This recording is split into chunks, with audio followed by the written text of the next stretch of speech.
지난주 인터넷을 뜨겁게 달군 이글. 아니 직장이 부모님을요? 그런데 댓글엔 알바생이 그럴만했네 하는 의견이 가득합니다. 좀 살펴보니까 알바생이 전산 실수를 해서 70만 원 정도 손해가 발생했는데 그 친구 잘못이니까 일단 배상하게 했다. 그런데 다음날 부모님을 데려와서 난리를 치더라. 그래서 영업방해죄와 모욕죄로 고소할 거다. 라는 내용이었는데요.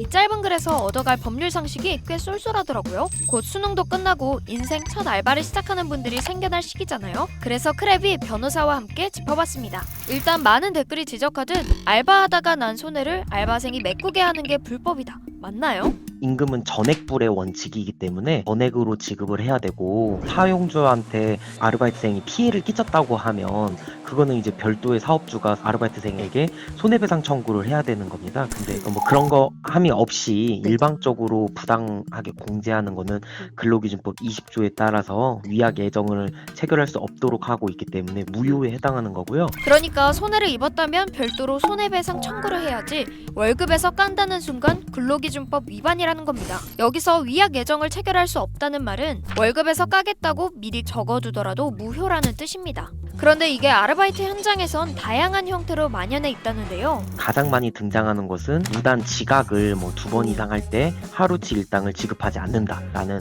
뭐 약정이 있거나, 퇴사할 때에는 후임자 파트타이머가 구해질 때까지는 근무를 해야 되고, 파트타이머가 구해지지 않았을 때 그 사직을 하게 되면 최저임금의 90%만 지급한다, 혹은 일부 퇴직금은 지급하지 않는다라는 약정을 부당하게 하는 거죠. 그 중에서도 제일 흔한 건 정산할 때 비는 돈을 자기 돈으로 채워넣는 것. 당장 저희 사무실에도 경험자가 있었습니다.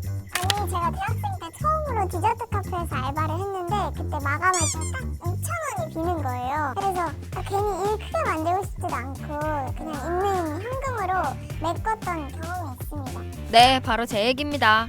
근데 이거 저만 겪은 게 아니라요. 편의점 아르바이트생 3명 중 2명이 시제금이 빌 때 자기 돈으로 채워넣은 경험이 있다고 답했습니다. 미세하게나마 일치하지 못하는 거에 대해서 본인의 책임이 있다라고 생각하는 경우가 또 많고, 그렇게 또 이제 크게 부당하게 그런 공제가 있지 않은 선 한에서는 사실 근로의 계속을 유지하는 게 근로자의 입장에서는 굉장히 중요한 부분이기 때문에, 그로 인해 가지고 근로 관계를 해지한다거나 종료하는 것보다는 사실 어느 정도의 선에서는 자기가 그냥 부담을 하고 이런 분쟁을 끝내는 게 훨씬 경제적 선택상 맞다라고 생각을 하기 때문에. 쉽게 말해 알바 잘리느니 몇천 원, 몇만 원 정도는 내가 메꾸고 말지 한다는 건데요. 사실 간혹가다 나오는 이런 가벼운 실수는 알바생에겐 배상 책임이 없을 때가 대부분입니다. 그럼 알바생이 손해배상을 하는 경우는 뭐냐? 고의성이 있거나 진짜 중대한 과실일 때라고 합니다. 쉽게 그냥 하나의 사례를 말씀드리면, 제가 편의점 아르바이트생인데 도둑이 들었습니다. 물건을 훔쳐갔어요.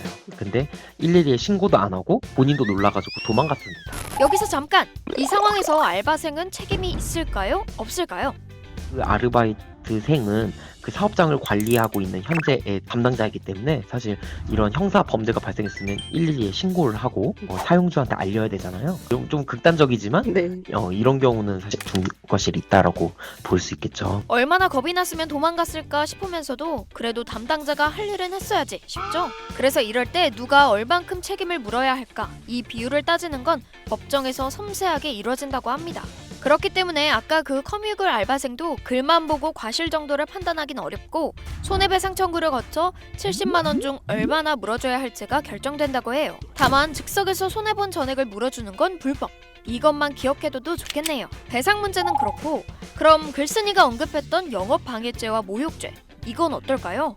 글만 봤을 때는 사실 예를 들어서 25이라고 우리가 가정을 하면 부모로서 나의 그 젊은 청년이 부당한 대우를 받아가지고 이의를 제기하고 싶어가지고 사업장에 방문을 했다 라고 하면 정당한 항의인 경우에는 위법성이 조각될 수 있어서 별도로 형사 책임은 지지 않을 것으로 보여지고요. 다만 정당한 항의를 넘어서서 만약 부모님이 매장 기물을 고의로 파손했다거나 매장 앞에서 피켓 시위를 한다거나 하면 영업방해 같은 범죄가 성립해서 형사처벌을 받을 수도 있다네요. 오늘은 알바할 때 필요한 법률 상식들 알아봤는데요. 여기서 제일 중요한 게 있대요. 1번으로 이제 꿀팁을 드리고 싶은 거는요, 반드시 근로계약서를 작성하시고 교부도 받아야 됩니다. 근로계약서를 구두로 작성을 하고 교부받지 않는 경우가 너무 많습니다.